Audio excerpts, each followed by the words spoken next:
Oke, Pak Abidin, seru sekali ya diskusinya hari ini ya. Tadi sempat terhenti Ya, sebentar. jadi Lanjut lagi sekarang. Silakan.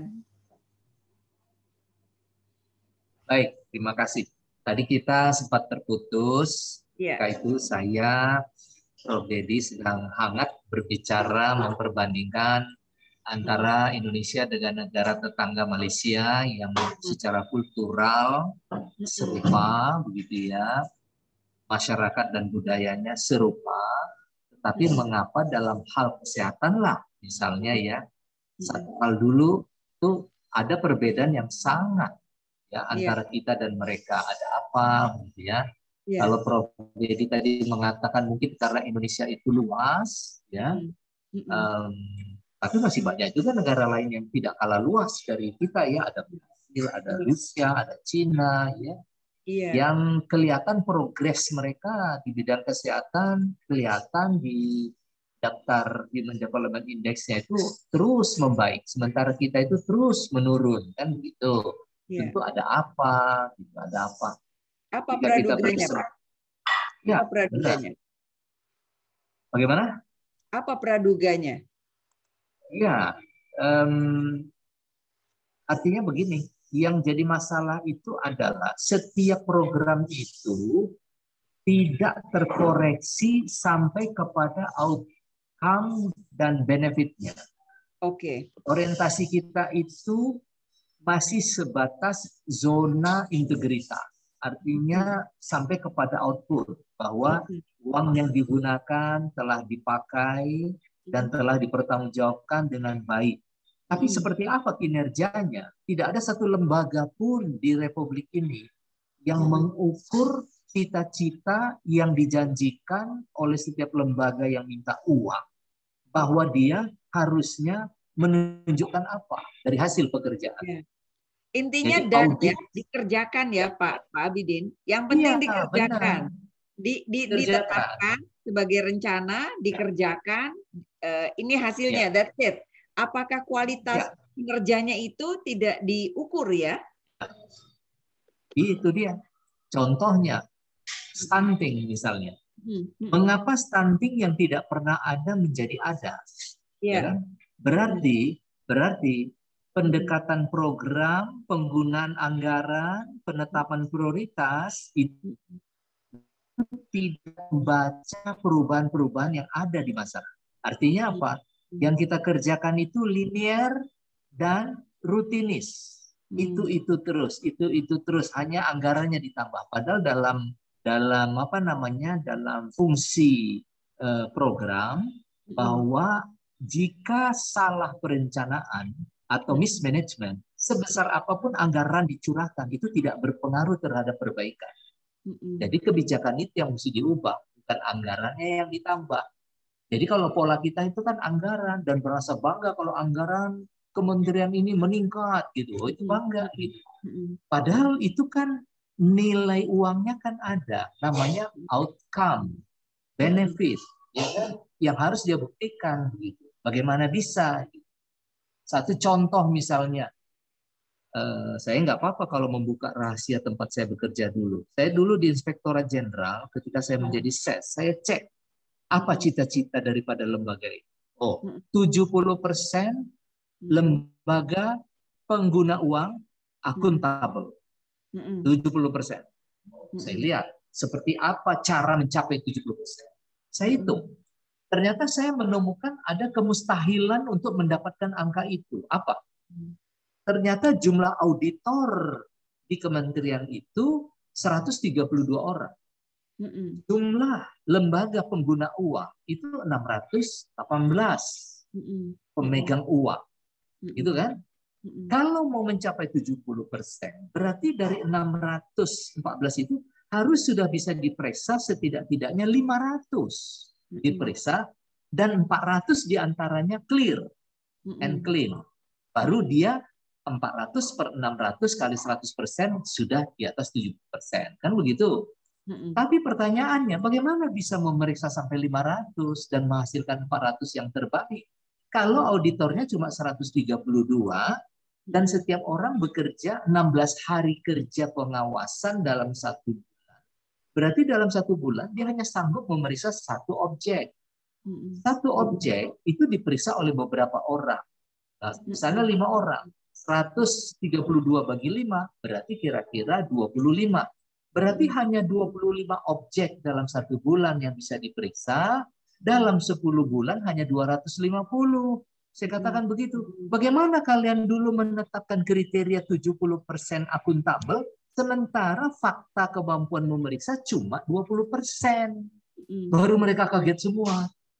Ya juga ya kata. Nah itu yang membuat kita nggak pernah bagus, saya katakan. Maka tidak heran lembaga itu disclaimer terus, disclaimer karena setiap pekerjaannya tidak pernah diperiksa dengan baik. Lalu ada temuan. Kenapa? Karena orangnya kurang. Nah inilah yang nggak pernah dihitung secara logis antara kebutuhan, pekerjaan, beban kerja, dan pengawasan.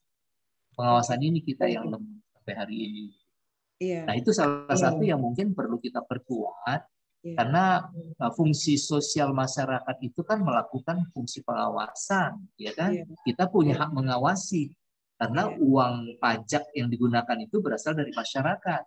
Kita harus mengerti uang ada kemana, sampai di mana, kan gitu. Sambil kita bantu.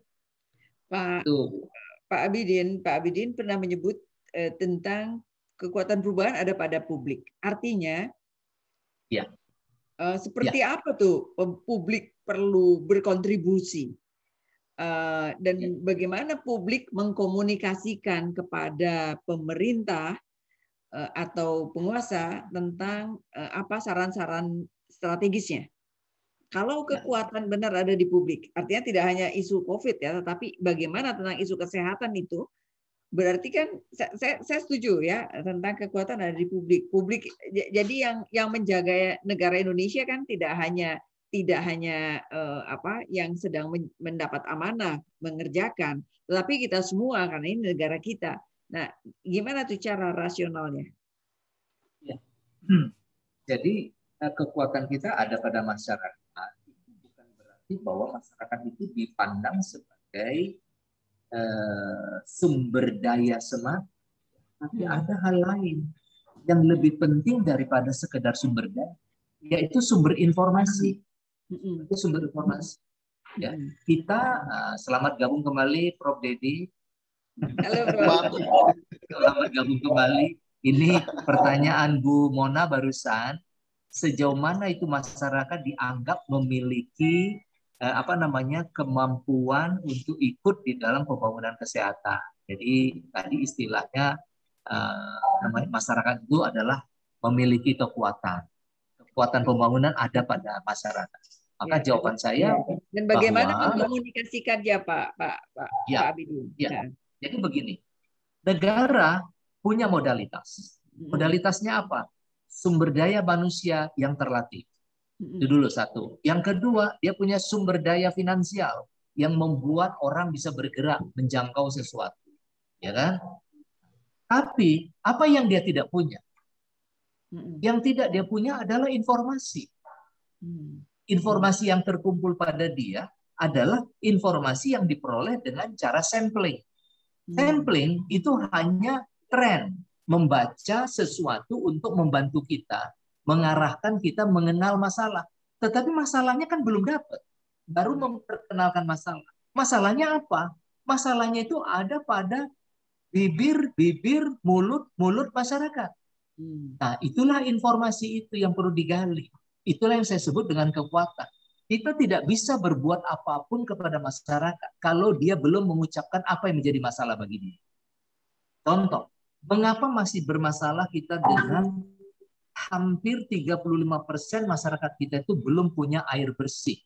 Padahal ketika tidak punya air bersih, itu akan menyebabkan terjadinya reinfeksi yang berulang. Kalau terjadi pada bayi di bawah 2 tahun, bisa memunculkan stunting. Kalau terjadi pada anak sekolah, bisa menurunkan kemampuan belajar, karena hari absennya akan meningkat, dan sebagainya. Itu kan nggak bisa dibaca dari atas. Itu harus dilihat di bawah. Nah, siapa pemain yang ada di bawah? Karena itu puskesmas, salah satu dari fungsi puskesmas itu adalah surveillance epidemiologi, SA. Nah, dikerjakan nggak itu oleh mereka untuk mengambil data itu? Sehingga kita punya peta rumah di setiap desa. Rumah sana itu punya problem, bapaknya diabetes, ibunya punya problem kesehatan ini, anaknya punya persoalan itu, rumahnya airnya tidak air bersih, ini dan begini begitu, penerangannya tidak listrik dan sebagainya. Sehingga mapping ini ada.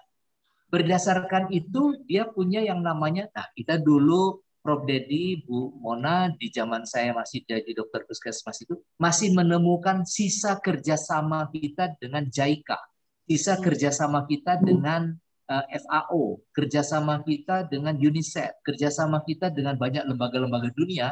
Dulu itu ada namanya family folder. Family folder. Jadi setiap keluarga itu punya rekam mediknya masing-masing. Dalam sebuah folder, di situ ada bapak, ada ibu, ada anak, ada orang yang hidup dalam rumah tangga itu. Sehingga setiap orang itu peta masalahnya sudah ada di situ. Sehingga kalau dia datang nanti, kita lihat itu. Apa ini? Kalau dia katakan imam, pasti ada hubungannya dengan lingkungan rumah. Jadi, dokter di masa yang lalu, petugas kesehatan yang dulu, itu tidak mendekati pasien atau orang yang berkunjung sebagai orang sakit. Tapi dianggap sebagai informan di bidang kesehatan. Kalau dia malaria, tanda-tandanya menunjukkan malaria. Ada demam yang fluktuatif, pada jam tertentu naik, pada jam tertentu hilang. Kemudian kalau dipalpasi pada posisi perut di sebelah kiri, ada tekanan yang agak mengeras dengan batas yang jelas, ada kemungkinan dia sudah terpapar dengan malaria. Jawabannya, bukan dia aja yang diobati. Dokter harus ke rumahnya. Lihat lingkungan rumahnya. Di sana lakukan pembelajaran.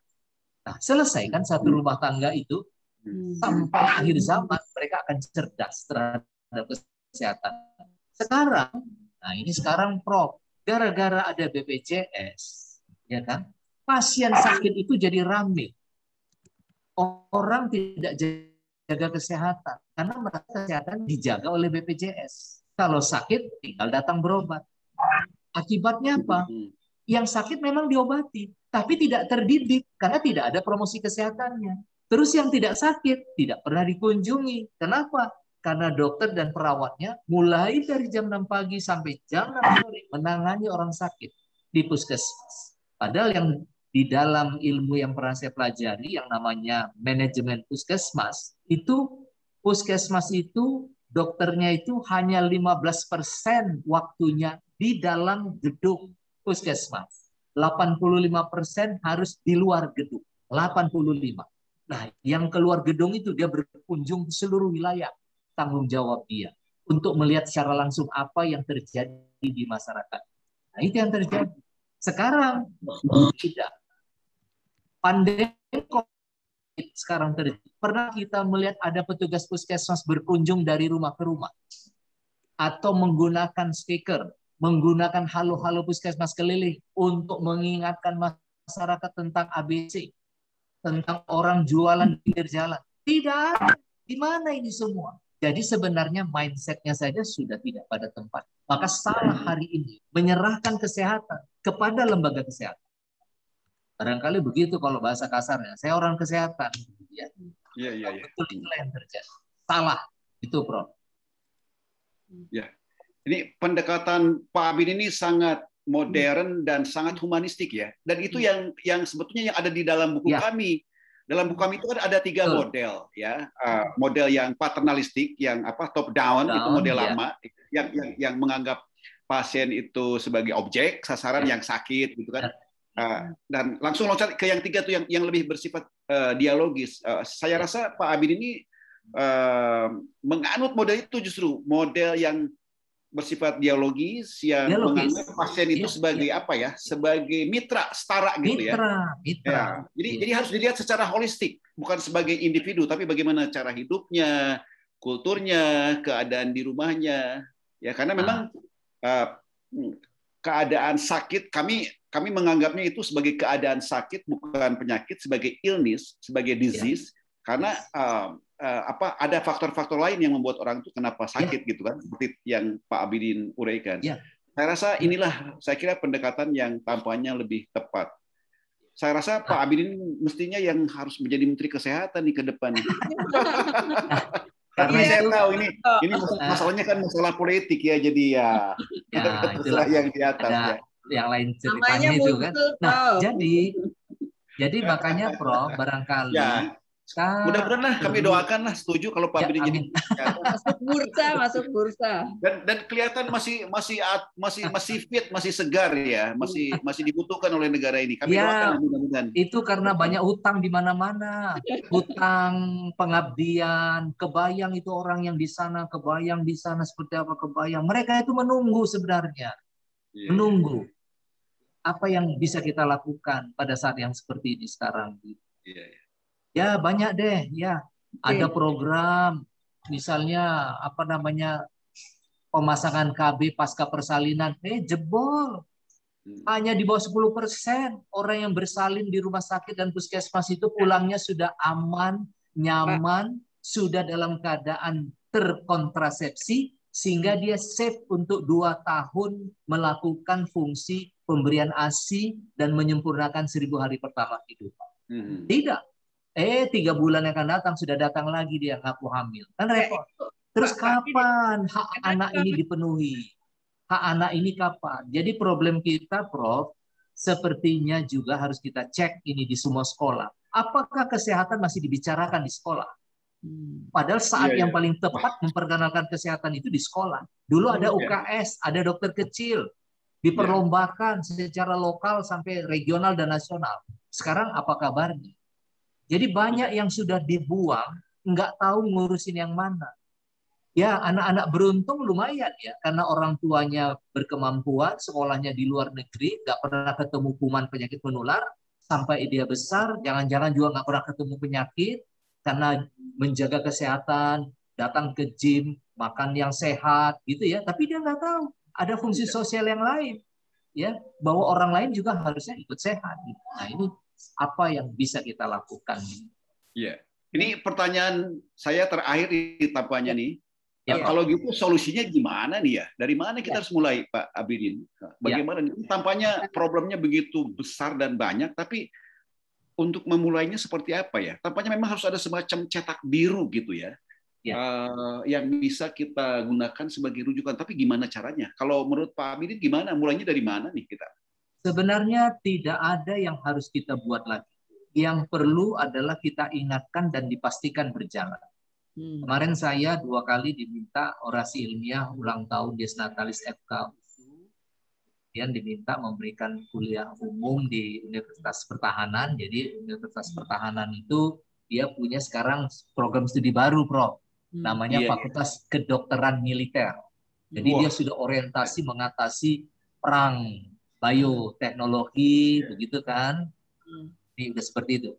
Saya baca Undang-Undang Pendidikan Kedokteran, Bu Mona, yang selalu jadi pegangannya KKI, Undang-Undang 20 kalau tidak salah ya, tahun 2016 itu, malah di situ disebutkan bahwa setiap program pendidikan kedokteran itu harus memastikan mahasiswa pendidikan kedokteran itu harus sudah memahami apa yang disebut dengan prioritas kesehatan di masyarakat. Mengenal masalah kesehatan di masyarakat, memahami kultur dan perilaku masyarakat di bidang kesehatan. Jadi itu sudah pernyataan di awal dari kurikulum pendidikan kedokteran. Pertanyaannya adalah, apakah lulusan kedokteran hari ini punya awareness terhadap masalah-masalah kemasyarakatan di bidang kesehatan? Sudahkah itu? Harusnya sudah. Tapi pertanyaannya mengapa belum? Mungkin perlu ada lagi masukan dari kita, Prof. Tidak boleh ada, tapi memang problem, tapi harus seperti itu ya. Tidak boleh ada lulusan kedokteran langsung masuk spesialisasi. Otomatis dia tidak punya nilai-nilai kemanusiaan, kecuali nilai-nilai praktis. Sorry nih kalau ada yang tidak pas di situ ya. Pengalaman saya, itu banyak itu rekan-rekan saya yang anaknya merengek-rengek langsung mau spesialis. Padahal umur masih 20, 23, sudah mau jadi spesialis obgyn. Padahal case yang datang pada orang spesialis itu, kondisinya kan sudah berat. Tidak mungkin lagi dia bisa melihat beyond the disease-nya, nggak bisa dia ikuti lagi. Nggak kebayang dia rumahnya seperti apa, airnya seperti apa, lingkungan seperti apa. Karena itu tidak ada dalam pikiran dia. Tidak ada. Yang dia tahu hanya treatment and therapy. Loh, kalau hanya didekati dengan obat, terus sebenarnya fungsi kita sebagai dokter apa? Apa fungsi kita? Nah, kalau saya selalu mengatakan pada waktu masih di KKI juga ceramah kemana-mana, saya pegang pemikiran dari pendiri Mayo Clinic yang di New York itu, Bu Mona ya, yang dia katakan begini, sesungguhnya pendidikan dokter itu adalah menghilangkan kebutuhan akan dokter di tengah masyarakat.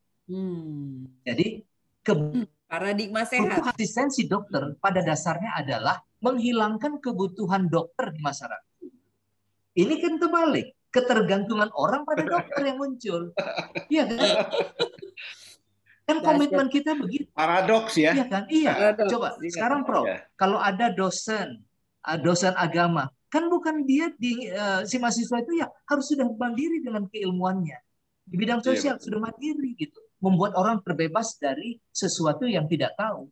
Harusnya kan begitu. Bukan datang lagi 3 hari lagi, datang lagi 3 hari lagi, datang lagi 3 hari lagi. Tidak begitu. Atau penyakitnya tidak sembuh-sembuh. Karena apa? Karena dia hanya bergantung pada obat saja. Tidak ada advice. Tidak ada dorongan lain. Tidak ada. Kenapa bisa orang diabetes seumur hidup? Kenapa orang kanker tidak berhenti? Kenapa orang hipertensi tidak turun?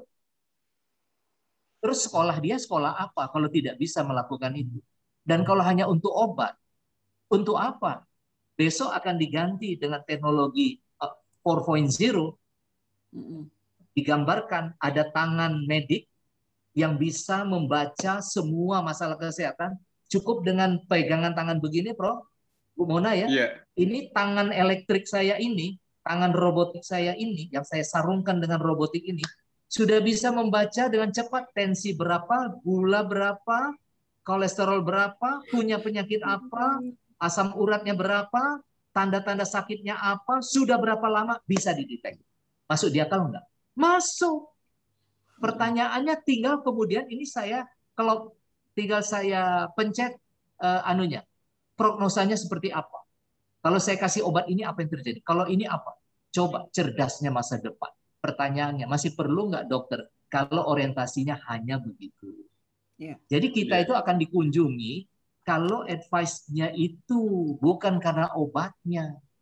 Di Malaysia, Prof, itu sekarang nyaris pasien itu pulang, sudah diperiksa nih. Datang dengan keluhan begitu banyak, datang dari Medan dengan sekeranjang obat, diperiksa pagi, diperiksa laboratorium siang, sorenya ketemu dokter itu lagi, karena dokternya tidak praktek di mana-mana, tetap di tempat yang sama, Bu Mona. Kalau kita kasih 3 kan, jadi bisa di mana-mana, pasiennya kasihan kemana-mana. Kalau mereka tidak, pagi periksa pasien, siang tindakan medik, sore dia periksa pasien yang tadi dijanjikan datang lagi, malam keliling dia visite. Pulang selesai, sehat, umur panjang, kaya raya. Pensiun, bukan pensiun ya, cutinya nikmat. Ya. Daripada teman saya kadang pulang jam 1 malam, ngakunya karena pasien banyak, ya ngapain aja sampai begitu kan. Nah, apa yang bisa dilakukan dengan cara seperti itu? Ya pembelajaran. Jadi antara lain juga Prof. Dedi, mungkin kita boleh memeriksa kembali kepada Undang-Undang Pendidikan Kedokteran. Maunya apa? Tentu recommended to KKI. Apakah standar pendidikannya sudah memuat itu?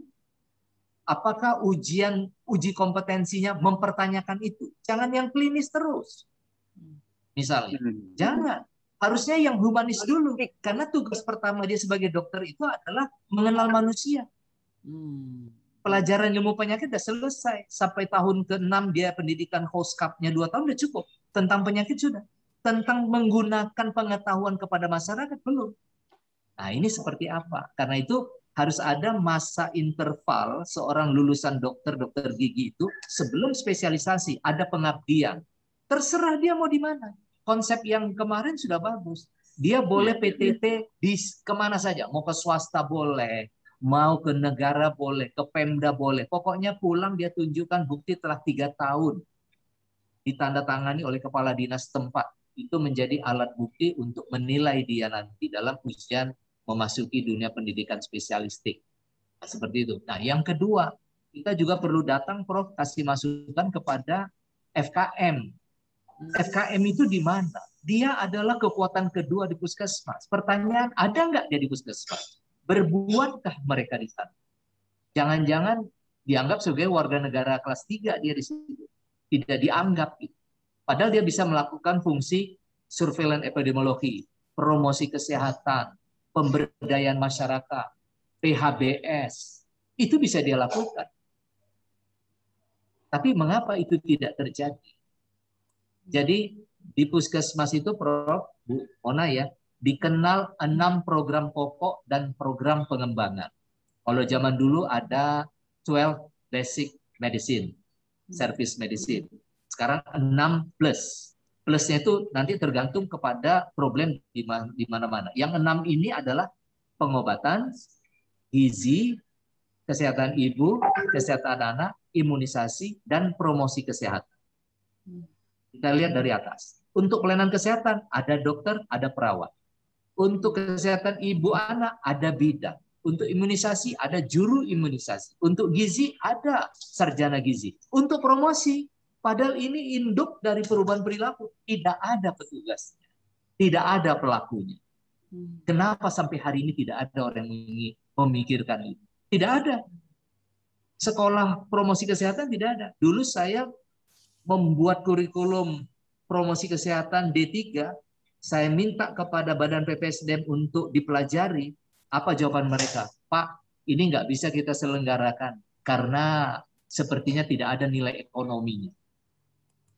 Artinya apa? Beda dengan perawat kan, bisa praktek, bisa ngasih obat. Beda dengan bidan, bisa melakukan persalinan. Beda dengan gizi, bisa jualan. Tapi kalau ahli promosi kesehatan jualan apa?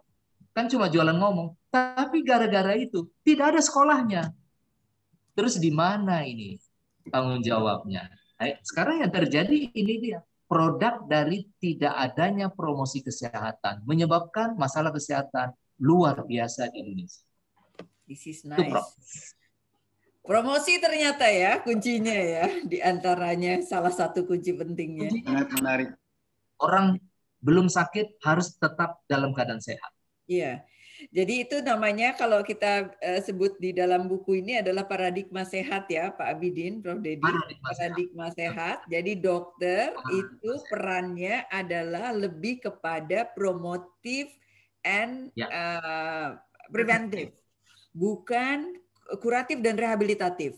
Jadi dengan konsep Mayo tadi, dokter adalah menciptakan situasi tidak butuh dokter, tidak butuh pengobatan lah intinya begitu ya. Dan dokter artinya kalau saran kita sudah tepat, saran kita sudah baik, nanti pada kunjungan kedua kita akan lihat tensi sudah turun, kadar gula sudah turun. Ya, tinggal second. Terima kasih Anda sudah kerjakan pesan saya. Teruskan itu seumur hidup. Sudah, nggak ketemu lagi kan? Pak. Tapi dia akan bangga seumur hidupnya, akan cerita kepada siapapun. Setiap dia cerita, ini dalam keyakinan kita kan, Pak Dedi, menjadi amal jariah. Ya kan, mengalir dia terus, karena jadi ceritaan. Nah, kan dia, gitu kan. Apalagi kalau itu dilanjut sama yang lain lagi, wah luar biasa. Tapi seberapa banyak orang yang berpikir seperti itu, Pak Abidin? Tadi soalnya kan orientasi ekonomi itu kan mungkin ya dianggap penting ya. Jadi kan mungkin terasa aneh kalau ada orang dokter yang berpikir ya, dokter yang sukses itu justru yang sebetulnya membuat pekerjaannya jadi tambah berkurang gitu kan. Padahal justru di situ keberhasilannya gitu kan. Jadi ada sebuah paradoks. Ini isu yang menarik untuk didiskusikan lebih lanjut nanti. Kita diskusi nanti ya. Tapi banyak orang yang kehilangan apa ya? Kehilangan sumber-sumber ekonomi kalau barangkali kalau kita berpikir seperti itu ya. Jadi toko obat menjadi kehilangan keuntungan, pabrik obat kehilangan keuntungan dan lain sebagainya gitu. Jadi ada faktor-faktor yang memang menjadi periuk banyak pihak sehingga mungkin pemikiran Pak Abidin, pemikiran kita yang esensinya itu sebetulnya hakikatnya baik, dianggap justru tidak baik atau kurang baik gitu ya. Di mana keuntungannya gitu ya. Iya, jadi itu situasinya itu. Oke, baik. Terima kasih Pak Abidin. Aduh, Masya Allah, senang sekali ya kita dapat sharing-sharing yang bernas dan mencerahkan. Prof. Dedi, kita sudahi dulu ya sekarang, Pak Abidin. Ya, ini terus terang aja, saya sangat terkesan dengan Pak Abidin. Ini bisa menjadi satu buku tersendiri, Pak Abidin ini. Ya. Apa yang kita bahas pada hari ini, terutama pandangan-pandangan dari Pak Abidin, wah ini akan luar biasa. Beberapa isu ya, boleh kita diskusikan lebih nanti fokus gitu ya. Kan beberapa. Ya, niat kita membantu situasi lah, begitu Prof ya. Iya. Terima kasih. Saya banyak belajar nih dari Pak Abidin. Enggak juga. Saya itu jadi lancar karena di depan saya ada guru besar, gitu aja. Yang satu lagi ada komisioner KKI, gitu aja. Pak Abidin sampai bisa menghubungkan dengan apa tadi, dengan problem COVID-19 ini akan banyak, jadi akan terlalu banyak anak aja, baby boom. Sama saya nggak kepikir tuh. Betul. Pernikahan dini juga banyak. Karena problem ekonomi. Problem ekonomi, orang tuanya nggak kuat lagi, ya sudah terserah anaknya mau jadi apa. Aduh, nggak karuan. Nggak karuan. Ini sangat berbahaya. Jadi gagasan-gagasan itu di masalah-masalah dicarikan solusi, lalu dikomunikasikan juga, ya kan? Tidak hanya solusinya nggak bagus, komunikasinya nggak bagus, itu nggak bagus. Solusi yang bagus tapi komunikasi yang nggak bagus juga nggak jalan, begitu kan? Benar. Oke. Dan bicara soal komunikasi ya harus pakai bahasa ibu di mana kita berada, begitu ya. Dulu saya di tanah Batak ya belajarlah saya tradisi Batak, begitu kan. Nanti di lingkungan Jawa saya pernah kepala dinas, banyak orang Jawanya ya monggo pandi-pandi lah ngomongnya gimana gitu sehingga dia senang gitu. Yang penting bikin orang senang, Prof. Dia kan kalau dia sudah senang apapun kita bilang, kita katakan oke saja lah dia gitu. Iya. Oke, thank you. Aduh. Terima kasih, Prof. Terima kasih Pak Abidin. Selamat berbuka. Amin. Terima kasih, selamat berbuka. Ini makin enak bukanya nih. Terima kasih. Mari, assalamualaikum warahmatullahi wabarakatuh. Terima kasih.